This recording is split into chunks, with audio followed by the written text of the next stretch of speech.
Welcome to the shop. Hope you're having a great day. Alright, time for another Q&A and some ranting and raving from me first. If you don't follow me on Instagram, here's what I've been working on. Boom, I got this one nice satin finished. All I gotta do is the pocket clips and sharpen it up.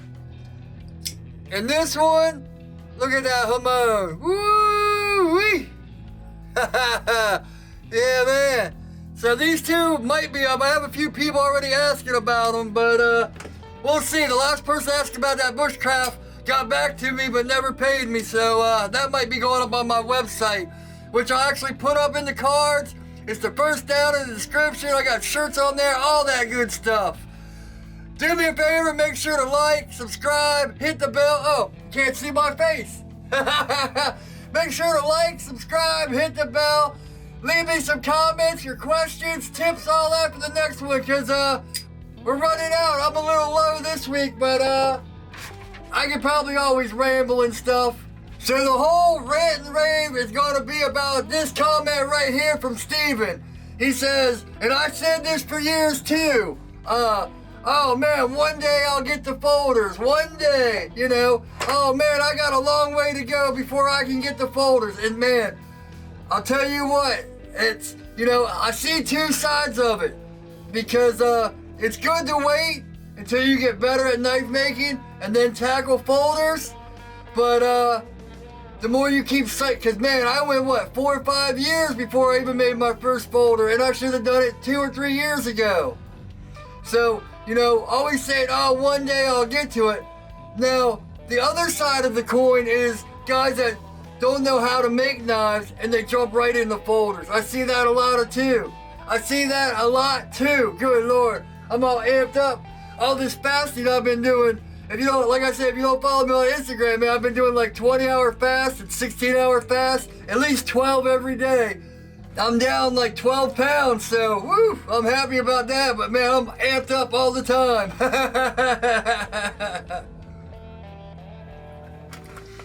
So, I might drift on and off a topic here and there, but so anyway, I see these guys that don't know how to make knives, but they're like, boom, they start right in the folders. They kind of get them looking good, or kind of, well, they get them working, but the rest of the knife looks like crap. You know, their grinds look horrible, and they're not shaped right. They're just, so there's got to be some kind of balance, and I wish I would have told myself, if I could go back 3 years and be like, look, start folders, but still make sure you concentrate on knife making. So you need both of them, you know, like everything else, you need the balance between it. If you wait too long, you're going to psych yourself out like I did, and you're never going to make a folder until you finally just give in and do it. Because the first thing I did after I started making knives was buy bearings and buy pivots and buy everything to make folders, but I just psyched myself out and never made them. But had I started back then, you know, by now my folder would probably be alright. But who knows how my bevels, you know, everyone's always complimenting me on how good I grind bevels and how good I do this. But that's because that's 5 years of me only concentrating on bevels and grinds and different types of, you know, how to do this without hand sanding, without files. You know, there's always a give and take in everything. You know, a lot of guys like to hand sand or like that technique. I've gone out of my way not to hand sand, but it's cost me a lot of time and a lot of work and a lot of things I have to do extra steps to not do that hand sanding. So there's no easy way, you know, there's no easy trick to knife making. You've got to learn how to do it. You know, however you want to do it your way. You know, if you want to make folders right off the bat, make folders, but make sure you concentrate on making the knives too. Make sure your grinds, you know, you work on your grinds or your handles or whatever thing. Don't, you know, like me, my handle work and all that isn't as good as a lot of other people because it's not something I really focus on. But over the years, it's slowly gotten better. So, you know, and I do have to hand sand my handles, which I hate. So yeah, if you've been making knives a while, stop saying one day and just try it. unlike me, you don't have to go full blast into every little thing you do. You know, that's my curse and my blessing. Because every little thing I do, I have to go 150%, you know, and then back up to 100%. But in the long run, it takes me a lot more time to do it because, man, I'm just so concentrated on one thing that I forget about everything else. So if you're that kind of person, just, you know, you got to remind yourself, hey, I'm making folders, but I got to learn how to make the knives too. So, so this is a question from Nate, and the only reason I'm putting it in here because the irony just makes me smile every time. This was like right before I put out the video of that collab I did. I'll actually put a link up in the cards to this build because it's so awesome. It's the collab I did with Tyler Knife Works. Yeah, man, he made me a nice piece of Damascus, and I actually made a kitchen knife, you know, to throw him off the track. But this comment came first, and I just got a big smile out of it. So yeah. I made 2 or 3 kitchen knives, but not many. Since I started cooking, I might be making more. That's another rabbit hole I'm going down into. Fasting, cooking, and doing all my own meals. So Alan says he goes to 500 or 600 grit when he's doing wood and like 1,000 when it's stabilized. So yeah, that's some good tips. I guess it depends on the wood. I don't know wood much. I just started doing wood, you know, last few months. I'm used to carbon fiber and G10, but the stabilized wood, I usually do it the opposite. So maybe I am doing it wrong, because usually with stabilized wood, I only go to like a 500, and then if it's like unstabilized, I go higher to make it shine because there's no resin in it.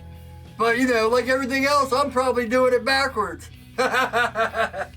Let us know in the comments. You know, it's probably me that's doing it wrong since I don't do wood much, but it would be good to know, you know, carbon fiber and all that, and G10 I only do to like a 500 or 600, so that's why I figured stabilized wood doesn't need it as much either, but you know, I could be wrong. It's happened. Not much, but it happens. Oh, CT Relic asked about Kydex, and I'm glad he did because I had to order some the other day, and I noticed, I think in one video I said I used 0.08, but I actually used 0.06. Now I don't know if there's that much of a difference, you know, 0.08 and 0.06. It might make some difference, but yeah, 0.06, I thought I used 0.08, but I guess not. So if you see that last video where I answered the question and I said I used 8 gauge, I was wrong. But for all my screws and all that, I think I got links down in my Amazon where I get Corby bolts and eyelets, all that stuff. I think that's all down in my Amazon links. Wink, wink. With all the other tools I use. Alright, so here's a tip from Mark. He says to lay out his templates and stuff, he uses double-sided tape, thin double-sided tape. I've used double-sided tape to stick like my titanium and stainless steel to like my service grinder and magnets and stuff.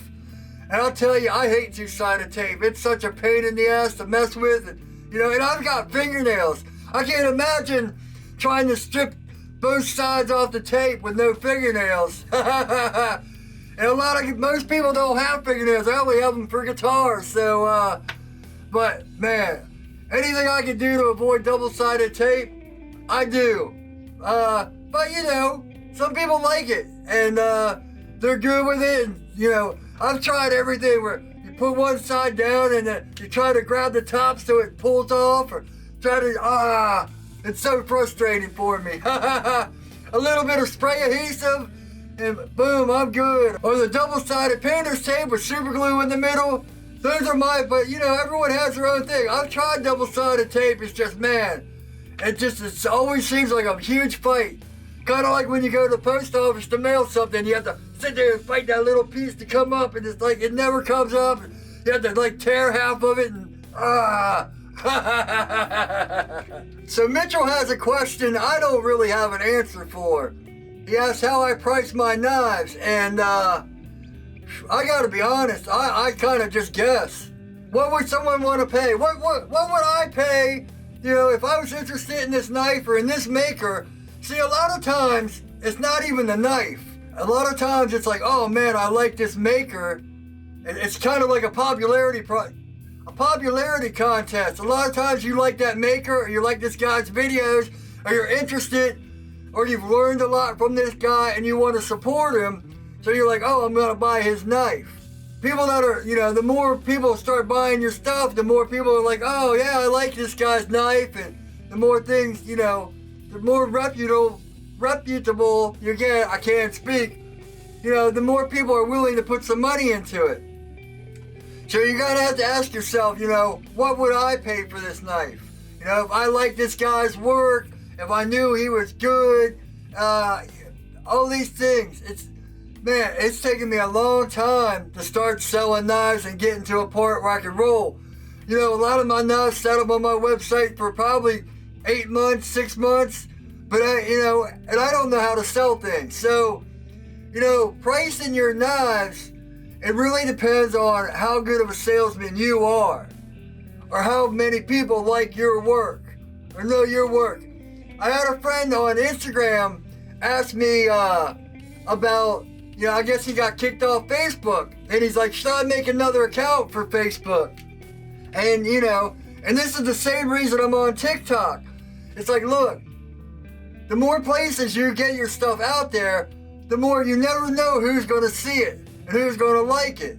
You know, I put my stuff on TikTok, I put my stuff on Facebook, and Twitter. No one even goes on Twitter for knives, but I put my stuff up there. I don't really promote it because it's a place that not many people go for knives. But if you type in Invader Knives on anything, most likely it'll come up. Twitter, you know, YouTube. The more places you can get out there, the more people start noticing you, and then that's how you can kind of price your knives. But I would start with, you know, how much would you pay for it? And that's how I've always sold my knives. Like, I've got so many knives sitting around here that would be badass like this, but I never sold it because it's like, oh, it's got problems. And, you know, all these little knives I got sitting around here because they just weren't up to what I wanted to sell them for. So, you know, that's the first question. Would you buy your own knife? How much would you pay for it? So, you know, and the more you get into it, and the more you get under your belt, and the more things you see and what people like, and, you know, I tend to make my knives for me, and then if people like them, I'm ecstatic. But I kind of do that with my music, everything. I kind of make it for what I like, and then, you know, that's why I started YouTube. It's like, man, there's all these videos with these knife makers, but they seem to always leave out just the little details, and that's why I started making YouTube videos. See, I told you guys I'd be going on a rant through this. And the last tip is from Jason. He says he had his kids go out and pick up a bunch of stones. And I think it was the last video I was showing stone washing and all that. And he said he put them in a jug and all that, used rocks. And you know, I used to do that. Like, I'd go to the garden center and buy those like really smooth garden rocks. But there's a big difference. Like, I see, like Redbeard Ops, I see him doing that. But it's a whole different stonewash when you use rocks. It's more of a dot. I don't think I have any stonewash like that because I don't do it anymore like that. But if you look at this stonewash, it's like a marble finish. If you use stones and a container, no matter how you put them in what kind of container, how you mix them up, how you run it, if you use stones, it's just gonna be little teeny dots everywhere. Which, you know, that's a good look too. But if you use ceramics in the WD-40, you kind of get a marble look. I hope that's gonna show up. Up in here, it's all marble. See, you get come on, focus, focus. There we go. It's not like a little dots. There's not 1,000 little dots. It's more of like a marbled finish, which I like better. You know, I used to do that. In fact, there's probably an old video of me where I made a container like my ferric chloride container, you know, with PVC, like 4-inch PVC, and I just filled it with garden stones, and I sit there and shake it up and do the shake, and even add a WD-40, but that's what you get little dots everywhere. I gotta get the pocket clip started on these and hopefully done and get these up on the website and all that stuff. So make sure to leave tips, questions, all that stuff. If you've seen anything in this video that you have a different opinion about, tell me about it. I'm glad to hear it. That's one thing I love about watching knife making videos. I still watch them all or try to watch as many as possible. I'm so busy, but I try to watch them because, man, you gotta always keep up. You never know what you're gonna learn from someone that's better than you or someone that's even starting. I've learned a lot from people that are just starting. It's like, why are you doing that? They're like, I don't know. It's like, man, I gotta try that. So make sure to like, subscribe, hit the bell. I'll make sure to put my website up in the cards. Like I said, it's the first down in the description. All my Amazon links are down there. I'll put the playlist to the rest of the Q&A right here, and my website's right there. Hope y'all having a great day, and as always, take it easy. Once again, I'm losing my voice. Ha ha ha ha.